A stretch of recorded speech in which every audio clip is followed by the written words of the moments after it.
Halo guys, saya Liska Suratazkia dengan NIM 1214030010 akan menyampaikan proposal pemberdayaan IRT dan remaja melalui Rumah Batik Andis. Dalam era globalisasi saat ini, banyak tantangan yang semakin kompleks. Hal ini harus dilakukan banyaknya inovasi dan juga perubahan yang harus disikapi gitu. Nah, hal tersebut terjadi juga di dalam kewirausahaan. Filantropi Islam hadir dan mengajarkan ajaran Islam yang mencakup tentang pemberdayaan, kewirausahaan yang menjadi salah satu sumber perekonomian masyarakat. Melalui proposal ini bertujuan untuk menggabungkan dua konsep kuat yaitu filantropi dan juga kewirausahaan sosial, guna menciptakan dampak yang berkelanjutan dalam masyarakat. Dengan memadukan sumber daya finansial dari donatur dengan model bisnis yang berkelanjutan, kita dapat merancang solusi yang tidak hanya memberikan bantuan langsung tapi juga memungkinkan pemberdayaan masyarakat secara mandiri. Maka dari itu, kami ingin mengadakan pemberdayaan wanita purna migran di Desa Druju, Kecamatan Sumber Manjing, Malang, yang bekerja sama dengan Rumah Batik Andis, yang mana bertujuan untuk meningkatkan perekonomian masyarakat di desa tersebut. Kegiatan pemberdayaan ini berfokus pada minat kewirausahaan perempuan purna migran di Desa Druju yang tinggi sehingga dapat meningkatkan perekonomian masyarakat berdasarkan nilai-nilai filantropi dan juga prinsip-prinsip Islam gitu. Nah, karena di Desa Druju ini banyak wanita purna migran gitu, yaitu orang-orang yang dulunya pernah bekerja di TKW gitu di luar negeri gitu. Nah, makanya melihat keadaan hal tersebut itu, Rumah Batik Andis ini juga berinisiatif itu untuk membuka lowongan untuk orang-orang yang ingin bekerja gitu, yang sehingga dapat memberdayakan manusia-manusia gitu di sana gitu. Lalu ada juga perempuan-perempuan remaja seperti misalnya yang sudah putus sekolah atau yang tidak bisa melanjutkan sekolahnya gitu, atau ada juga orang wanita-wanita remaja yang misalnya memiliki waktu luang gitu untuk dapat bekerja di sini gitu. Nah, melalui Rumah Batik Andis ini juga, Rumah Batik Andis itu menjadi lembaga filantropi dan juga menjadi lembaga kewirausahaan sosialnya gitu.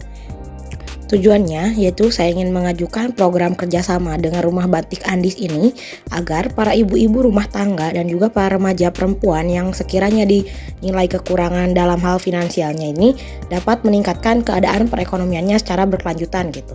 Sehingga kegiatan pemberdayaan manusia ini dapat dilaksanakan gitu, karena kan kalau misalnya kita hanya memberi untuk seketika itu tidak bersifat untuk memberdayakan atau tidak bersifat untuk berkelanjutannya gitu. Dan juga saya ingin dilaksanakannya dengan kegiatan ini agar meningkatkan kualitas para warganya dan lebih lanjutnya nanti untuk lebih kedepannya lagi gitu, dapat membuat Desa Druju ini menjadi desa wisata dan menjadi tempat yang ditujukan oleh para wisatawan.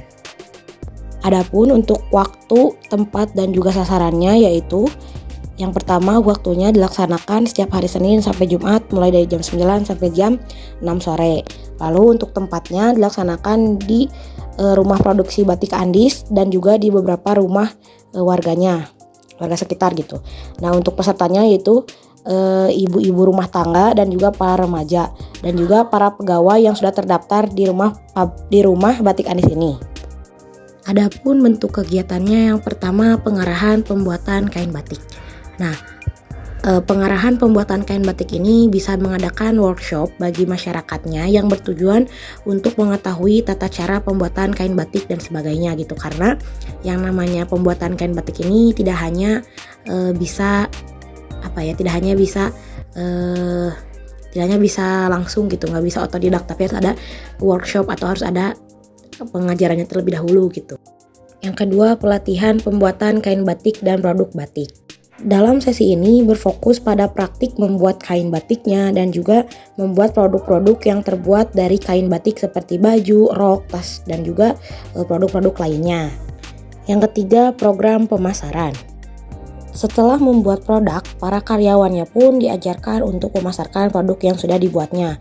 Bisa menggunakan platform media sosial yang sekarang sudah maju ataupun dengan pemasaran manual seperti menjual di rumah batik Andis itu tersendiri. Yang keempat, melakukan pelatihan dan juga kerjasama ke berbagai tempat. melakukan pelatihan ke berbagai tempat, organisasi dan lembaga dan ataupun sebagainya itu misalnya kayak Rumah Batik Andis ini menerima kunjungan dari masyarakat luar, misalnya dari sekolah-sekolah, dari pabrik-pabrik lain ataupun dari kalangan mahasiswa, dan juga membuka kerjasama dengan lembaga-lembaga lainnya gitu. Jadi ketika ada orang yang ingin bekerja sama dengan Rumah Batik Andis ini, Rumah Batik Andis ini telah menyediakan tempatnya gitu. Kalau misalnya kita ingin membuat sebuah program bersama dengan Rumah Batik Andis ini yang bertujuan untuk memberdayakan masyarakat, maka dari itu Rumah Batik Andis telah telah terbuka gitu kepada orang-orang yang ingin bekerja sama tersebut. Yang selanjutnya yaitu biaya kegiatan. Nah, untuk biaya kegiatan ini merupakan biaya produksi dari pembuatan batik gitu, dan saya mengambil data ini berdasarkan data dari rumah produksi Andis batik tersebut gitu. Jadi biaya yang dibutuhkan itu yang pertama untuk bahan baku sekitar 2 juta, biaya tenaga kerja 1 juta, biaya pemasaran dan kemasan 500, biaya operasional 1.500.000. Jadi total budget yang dikeluarkan itu 5 juta rupiah. Dan untuk anggaran ini bisa berubah-ubah setiap bulannya gitu, dan adapun biaya bulan ini termasuk ke dalam biaya per bulannya gitu. Nah, tapi karena ini program kerjasama, jadi kami untuk selebihnya seperti bahan baku dan lainnya itu disediakan oleh Rumah Batik Andis tersendiri. Melalui kegiatan kerjasama ini dapat diharapkan Rumah Batik Andis dapat membantu meningkatkan perekonomian masyarakat di Desa Druju dan juga masyarakat sekitar. Dan khususnya bagi para ibu rumah tangga dan juga para remaja perempuan yang memiliki keinginan dalam melaksanakan program ini, sehingga dapat membuat karya yang dapat diperjualbelikan dan diharapkan dapat meraih kesuksesan di tingkat nasional hingga internasional. Dan juga Rumah Batik Andis ini dapat menjadi lembaga filantropi yang berbasis kewirausahaan sosial dan mampu memberdayakan masyarakat. Sekian yang dapat saya sampaikan. Semoga apa yang saya sampaikan dapat bermanfaat bagi kita semua, dan juga mohon maaf apabila ada kesalahan dalam pengucapan ataupun penulisan di video ini. Untuk itu saya ucapkan terima kasih kepada yang telah menonton. See you di next video.